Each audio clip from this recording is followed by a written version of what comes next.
Okay, so now I told you about the SWOT. So we have the S for strength, we have the W for weaknesses, the O for opportunities, and then we have the T for threats. And the thing here is that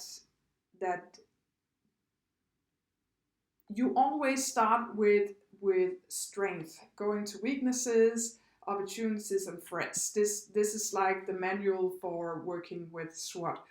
And often we see that this one, the strength and the weaknesses, is pretty easy to do for the company, especially if you sit down all employees or maybe also external to give you some inputs to what is your weaknesses. It's sometimes hard to see yourself.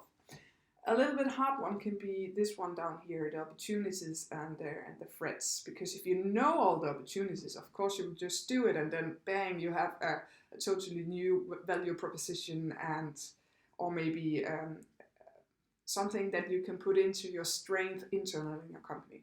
So all the time you need to think about both the internal up here, but definitely also the external down here.